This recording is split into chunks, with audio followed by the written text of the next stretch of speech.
Bismillah, alhamdulillah, salatu wassalamu ala rasulillah wa ala alihi wa sahbihi ajma'in. So continuing on now, after our short interim, with the story of Yusuf alayhi salam, the brothers of Yusuf alayhi salam now returned back to Egypt, back to Yusuf, with their final brother, with the one that historically is referred to as Benjamin or Binyamin. Allah Azza wa Jal says, وَلَمَّا دَخَلُوا عَلَى Yusuf. Once they re-entered upon Yusuf, into the presence of Yusuf, آوَى إِلَيْهِ أَخَاهُ. He embraced his brother, that brother, full brother, the only one who didn't betray him. He embraced his brother, and he said to him, أَنَا أَخُوك. I'm your brother, it's me, Yusuf. أَنَا أَخُوك. فَلَا تَبْتَئِسْ بِمَا كَانُوا يَعْمَلُونَ. And so do not be despairing or saddened or grievous about what they used to do or by what they used to do to you. So this is the reunion, a long-awaited reunion with his brother, and it also indicates that he was still under a great deal of disrespect, great deal of hurt, a great deal of chastisement from the rest of the brothers. But some lessons here, or reflections. The first of them, the scholars point out that when Yusuf alayhi salam finally went into private quarters, basically, with his brother. I mean, some of the Mufassirun said that they were 11, Yusuf was the 12th, alayhi salam. And so how he did it was that he said, okay, every two of you to a room. He's a very gracious host. Every two of you to a room. Then there would be one left over, which is his brother. And then he said, okay, I'll be with him. Fine, he's all alone. I'll take care of him myself, just so he doesn't feel like he is getting the short end of the stick. So that was perfectly planned by him. And then once he was in private with him, آوَى إِلَيْهِ أَخَاهُ. He brought his brother to him. The word awa could not have been, of course it can't, it's Quran, but I want you to notice how it was the most perfect word, because the word awa, the Quran speaks about ma'wa, the Jannah being al-ma'wa, which is the place of resting, the place of repose, the most gracious host will house you there. It's called the ma'wa, the place of comfort. And that is one of many meanings of ma'wa. Ma'wa also means to be embraced physically, not just to be hosted, like taken in by your host. To be hosted physically, to be embraced. It also means the word hugging. It also means someone rushes to you in sympathy, like someone sympathizes with you, means just comes to you and says, how can I make things better? Awa ilay. The Arabs would use it like that. The word awa, they said, also means, this is just so profound, it is the term in Arabic that is used when birds of a feather flock together. Like imagine a whole bunch of scattered birds that are all over the place looking for each other, and all of a sudden they call it dovetail, right? They come together and they finally, align and proceed onward together. And here are the brothers coming back together, right? And they said the word awa also infers healing. Like the wound, like when you get gashed, you get a cut, and the two sides of the skin start closing up.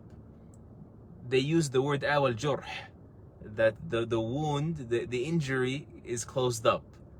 And every single one of those applies to what just happened here with Yusuf alayhi salam and his brother. This is not just a perfect word choice, because sometimes people can express things in such a beautiful way, such a perfect way, in a sense. But the Quran chose the perfect word for every single phrase and statement and word and term in the whole Quran. That is what is supernatural about the Quran. The Arab, for example, who are just so mastering of the skill of articulation of language, they had a tradition called the Naqd tradition. That is literary critique. They were brutal. They would go to the most celebrated, the most eloquent poems of each other, and poke holes in them. You say, yeah, it is pretty good, but that word should have been that, and that word in this context should have been a better, here's an even better word. So that's what they would do. These Arabs who thrived on this brutal tradition of one-upping each other could not identify a single term in the whole Quran that could be improved on. All of them, the whole generation, could not find a single word in 114 surahs. There is no record of this whatsoever. Never happened. And so appreciate that. And the word awa, I think, is a beautiful opportunity for us to notice that. Once you realize all of its meanings, you go back to the lexicons and dictionaries, and then you think of what just happened with Yusuf and his brother. Couldn't have been said in any better way. No better term could carry that combination of inferences, like the word awa. And then another lesson here is that he did it immediately. He immediately broke it to his brother, or disclosed to his brother, it's me, I'm your brother. And this is something we should all do. At the first available opportunity, relieve your loved ones of wondering, are you okay? Are you alive? Are things better or not? Don't put them through that. As soon as you can, connect with them, update them, pick up the phone, visit. Don't leave it in limbo. Don't leave the unknowns to scorch their hearts. Even between spouses, one example I think of is that when a husband and a wife are, having a tense moment in their relationship, and then news of that trickles to the in-laws, aside from it get escalating, but the in-laws at the very least are boiling inside because that's my baby. Each of them is thinking about, the husband and the wife, that's my baby being hurt right now, it's in pain right now. So many times, because the husband and wife are in the house together, they, basically reconcile and things move on, and the parents never get the memo, and so they're still boiling, they're still burning, they're still grieving, even though the most direct parties involved are past this. So don't do that. Abu Bakr as-Siddiq radiallahu anh actually said that to the Prophet ﷺ and Aisha. Last time he spoke to them, they were fighting. Abu Bakr tried to discipline Aisha for, how dare you speak to the Messenger of Allah like this, raise your voice like this. Prophet ﷺ told him to leave. And then later on, Abu Bakr as-Siddiq, I'm not saying that Prophet ﷺ did anything wrong or Aisha did anything wrong, and this was said in good spirits, in a lighthearted way. But the statement itself is gold, and we should all think of it regarding our relationships with our in-laws. He said, the statement was, when he entered and saw you guys are better now, he said, won't you admit me upon your peace the same way you admitted me upon your war? Like, you guys were at war and you involved me, so why don't you guys involve me when you had the truce? And so Yusuf alayhi salam jumped on it right away and told him, I'm your brother, at the first available moment. Also, he said to him, Inna ana akhuk, I'm your brother, fala tabta'is, and so don't be saddened. This could be understood in a sense like, I'm going to protect you now, but it could also be in a sense that Allah will protect you the same way He protected me. I mean, it's me, it's Yusuf, it's the one they tried to kill. It didn't work. Allah saved me. He'll save you too. Survivor stories are so important. And these are, of course, an extension of community.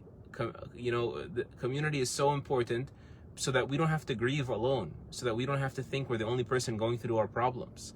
Seeing people with similar struggles helps us. It's just human nature. That's why Al-Khansa, she used to say, وَلَوْلَا بُكَاءُ النَّاسُ حَوْلِي لَقَتَلْتُ نَفْسِي.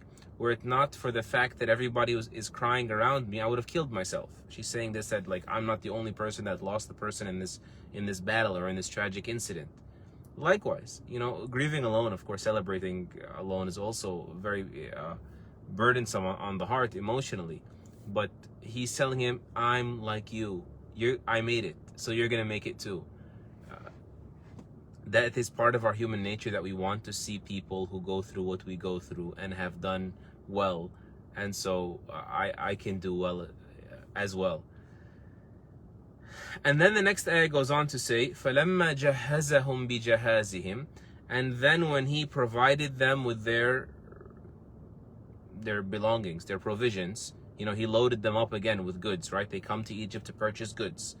So when he loaded them up again with their goods, جَعَلَ السِّقَايَةَ فِي رَحْلِ أَخِيهِ, he placed the siqaya, the siqaya from saqa, right, to give someone to drink. The siqaya is the drinking cup, in his brother's saddlebag, fi rahli akhi, in his brother Benjamin. I'm gonna call him Benjamin, even though it's not confirmed. Okay, in Benjamin's saddlebag.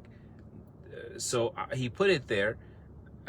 ثم أذن مؤذن, and then an announcer called out, أيتها العير إنكم لسارقون. O caravan, you are thieves. And there's a whole lot of eloquence in this, but even before the eloquence, just realize that Yusuf alayhi salam now is employing a very deliberate plan to get his way with his brothers. And no matter how burnt out you are by your enemies in life, patience and deliberation and forbearance are the way to get your best interests secured in this world and the next. You know, I'm not promoting violence or hostility or anything, but just, you know, like, patience works. Al-Ahnaf ibn Qais, rahimahullah, it was said about him that a man came up to him. This man was like a nobleman, Al-Ahnaf ibn Qais, and he slapped him across the face. And so Al-Ahnaf was shocked, like this Bedouin man, this out-of-towner just came in and slapped him out of nowhere across the face. So he grabbed his face and he said, Bismillah, like whoa, right? Good Muslims react by remembering Allah, right? He said, Bismillah. And then he told him, what in the world are you doing? He said, I wanted the people to know that I slapped Sayyid al-Arab, the chief of the Arabs, the number one. Big shot, I slapped him. So Al-Ahnaf ibn Qais was really known for his hilm. He was very forbearant. He was very good at restraining his emotions. And so he said, I am not Sayyid al-Arab. That is Sayyid al-Arab. That's the chief of the Arabs. And he pointed at another guy, basically across the street, a guy with a very hot temper. And so the Bedouin's like, oh yeah, he'll get some too. And he goes over to the guy and he slaps him across the face. So the guy quickly grabs his hand, takes out his sword and cuts off his arm. Sorry, I should have done, like, you know, trigger warning or something. And so Al-Ahnaf is looking onto the scene, and then he says, Ana wallahi qata'tuha. By Allah, I'm the one who cut off his hand. Meaning what? Meaning by my restraint that enabled me to deploy my revenge. I'm not saying be vengeful. I'm not saying, you know, you should be inclined to revenge. But that is the very idea, that, you know, you're not a punching bag for not being reactionary. No, just be well thought out, you know, in how you protect yourself for the future and how you get justice served, all of that stuff. Patience, patience, patience. Do not be a compulsive creature. Let your intellect rein in your passions and find the right balance. And so Yusuf alayhi salam did that. He said, okay, I'm going to do this plan. I'm going to take the drinking cup of the king, it belongs to the king, and I'm going to put it inside the saddlebag. And then after they leave, that's why I said, oh caravan, because they already got back together, regrouped, got on their camels, started leaving. Then they called them back. أيتها العير إنكم لسارقون. Oh caravan, you are thieves. You guys are stealing. And there's so much to be said here. The scholar said Yusuf alayhi salam, from his great deliberation, he was able to, number one, effect his plan, and number two, not fall into any sort of haram with it.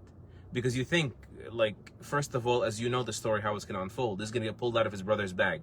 That's going to be, like, terrifying, unless his brother knew. They say he must have told his brother. And you know from the previous verse, they went off into private, so he probably did tell him, I'm about to do this ploy to get you to stay with me and protect you.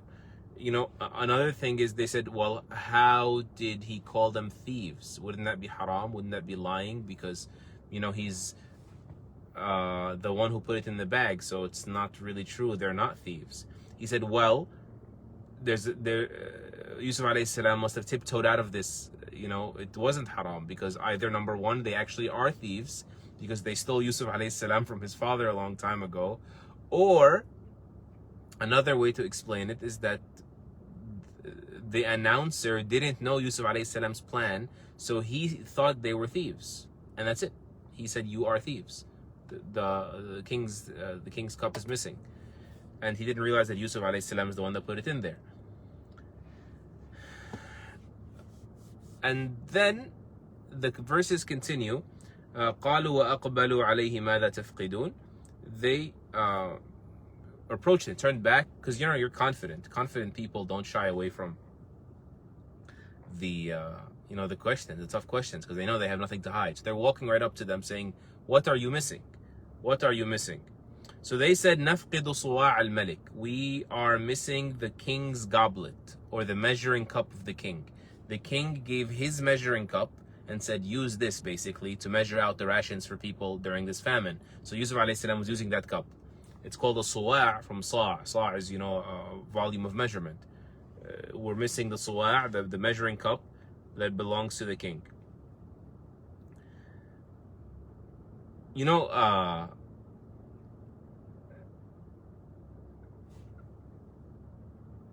This is going to be a little bit challenging to explain, but there are 2 times in this surah when siqaya is mentioned, giving drink. When he was in the prison, the man said, I saw in my dream that I am giving drink to my master, right? And a'siru khamra, I'm squeezing, pressing grapes, making wine. So Yusuf alayhi salam said, that means you're going to survive. You're going to give drink to your master. You're going to get rehired by the king to be his butler once again. And here, again, there is the drinking utensil of the king is also going to be the survival of his brother. The rescue of his brother is going to be through the cup of the king. And that is very interesting. Why? Because it was called siqaya, the drinking cup of the king, when it was placed by Yusuf in his brother's bag, because it was gonna save his brother's life. But then when it was his brothers now that are talking about what's missing and what are we looking for, he didn't tell them you're looking for a drinking cup. He says we're looking for the measuring cup. It's the same cup, but the word drinking, which is symbolic of survival, because water is source of life and drinking is nourishment and all that stuff, doesn't apply to them. This measuring is transactional, and it is also involves lots of cheating. Lots of cheating happens in measuring.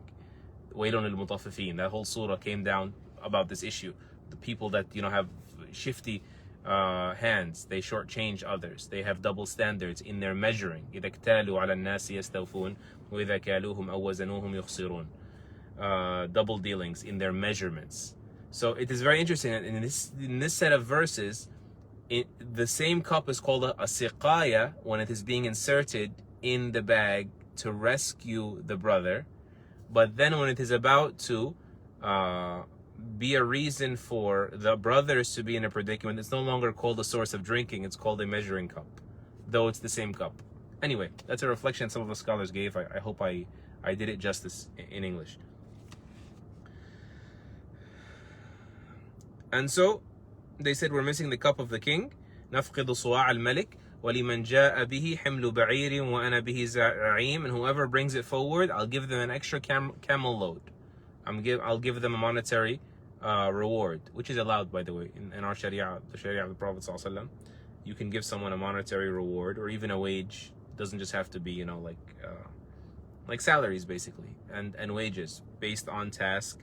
So long as the wager is known, not going to say, I'll give you something if you do this work for me. That would lead to disputes, and the Sharia doesn't allow that. But like prize, awards, salaries, wages, these things are halal. Even in some cases in competitions as well. So we're going to give a whole camel load, and I guarantee that whoever pulls this cup out gets the goblet of the king back for us. قالوا تالله لقد علمتم ما جئنا لنفسد في الأرض وما كنا سارقين. They said, by Allah, we swear by Allah, we did not, by Allah, you know that we did not come to corrupt the earth and we did not steal. How do you know? Because we came back the first time when you put the stuff back in our bags, we came back to pay. You know from our track record. They're referring to their track record, as people should,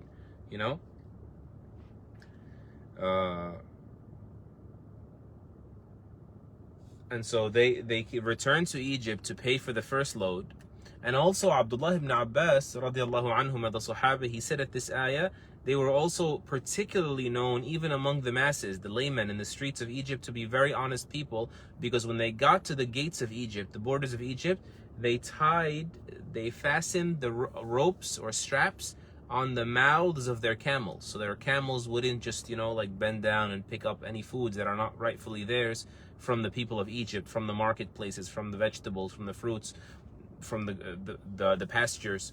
And so we brought the money back. We're not corrupt. And you also saw what we did. We strapped our camels to be extra vigilant about not taking anything without due right. And they swore, we swear by Allah that that we are honest people. There is also a fiqhi, a legal element here, which is, and this is controversial, but many of the Sahaba believe this, that it is permissible to swear when you believe that something is very likely, preponderant, ghalabatul dhann. You're almost sure about it, even if you're not absolutely sure about it. You can swear upon something so long as you believe there's a very high likelihood that it's true, even if you're not absolutely certain that it's true. قالوا فما جزاؤه إن كنتم كاذبين. So they were told, what will the punishment be if you are lying? What will be his punishment? The punishment of the person that stole it, who took the cup of the king. قالوا جزاؤه من وجد في رحله فهو أي هو نفسه جزاؤه. They said, whoever his punishment, whoever you find the measuring cup of the king in his luggage, then he himself is the punishment. Meaning what? Meaning that he himself becoming your property is the punishment. So the thief gets taken into slavery for being a thief. كذلك نجزي الظالمين. This is how we repay criminals. This is how we repay criminals. So this was part of the genius, well thought out, methodical plan of Yusuf alayhi salam. In Egyptian law, like historians, they say that at the time in Egyptian law, a thief, when he's caught stealing, he gets beat up and he has to repay it. And so that's not going to be good. That's not what Yusuf alayhi salam wants to happen to his brother. But in their law, in the law of the Israelites, the Canaanites, Canaan, right? Their law was different. That when someone is stolen, he becomes the property of the one he stole from. And so Yusuf alayhi salam, from his genius, is that he relegated them to their law. Because their law, referring them to their own law, they don't know this, is what would be in his interest, which is what would secure for him to take his brother. And so keep in mind, he didn't accuse them, Yusuf alayhi salam himself didn't accuse them of stealing whatsoever. And even if he would have told this announcer to accuse them of stealing, it still wouldn't have been wrong because they stole Yusuf alayhi salam. And if he would have taken his brother by force, it would have looked wrong. No one knows the real story, and it would have also disclosed his identity. And so he couldn't take it by force, he had to take it by law. But whose law? It had to be their law. And so he asked them, hey, what do you think a fair punishment is for someone who steals it? And they said, fair is fair. The way we see fair, كَذَلِكَ نَجْزِي الظَّالِمِينَ, is how we repay them. We refer to our law. Our law is that they become the slave of the person they stole from. They become his property. And so he was able to set up the investigation before they opened up the luggage in that very way, and basically win before it even started, win the fight before it started. Referring people to their own value system is something even the Prophet ﷺ did, and it is a very useful tool in negotiation, and it's called ilzam, right? Holding a person to their own standards, even if you don't believe in them.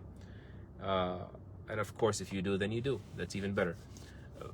But the example would be that when the Prophet ﷺ was commanded by Allah, أَنذِرْ عَشِيرَتَكَ الْأَقْرَبِينَ, warn your nearest relatives, he stood up on Mount Safa. This is Sahih al-Bukhari from Ibn Abbas radiallahu anhuma. He stood up on Mount Safa and he said to his people, if I were to tell you that there was a cavalry back there, an army of horses, about to raid Mecca, would you believe me? And so they said, مَا جَرَّبْنَا عَلَيْكَ كَذِبًا. We've never experienced a single lie from you. مَا جَرَّبْنَا عَلَيْكَ إِلَّا صِدْقًا. We've never experienced anything but truth from you. He said, then, in that case, after he said, it's a setup, right? After you admit this, that it is so, فَإِنِّي نَذِيرٌ لَكُمْ بَيْنَ يَدَيْ عَذَابٍ شَدِيدٍ. Then you need to know that I am telling you, the person you've never seen lie, he's telling you that I am a warner from God before the coming of a painful punishment. And so, all the time, this is a great technique to have people arrive at where you want them to be in a necessary conversation. You know, it's not healthy to corner people in conversations, but when you need to convince someone of something, hold them to their own words. Hold them to their own words and pressure them based on their own words and their own, reactions. And there are so many examples of this, but basically, when people try to argue in da'wah with me, I ask them, what is your rubric? What is your metric for a true prophet, for a true religion? What would convince you that this is a true book from God, that Muhammad sallallahu alayhi wasallam was a true prophet from God? If they tell me, something reasonable, I'll give them the proofs, because all of our proofs cover, every sector of reasonability in our deen, right? And if they say something like, God would have to come to me, or no matter what happens, I will not believe, then in that case, I can just save my breath and move on to someone who is receptive, who is being reasonable and wants to listen to the proofs. So you hold them to their own value system before you go on and you try to impose something that to begin with they may not concede to. So those are some scattered lessons and inshallah points of benefit we can take from the surah, or this passage in the surah. Next week inshallah we will cover Yusuf alayhi salam having his agents, his workers, open up the luggage and what will transpire from there, inshallah ta'ala. Jazakallah khairan. Please do remember the masjid in your donations if the button is there. If it's not, you can find the link on our website. And may Allah Azza wa Jal continue to bless us and you with being near to His book and finding time to study His words and try to draw closer to Him by His speech and His message. Allahumma ameen. Subhanakallahumma wa bihamdik. Ashhadu an la ilaha illa anta, nastaghfiruka wa natubu ilayk. Assalamu alaikum.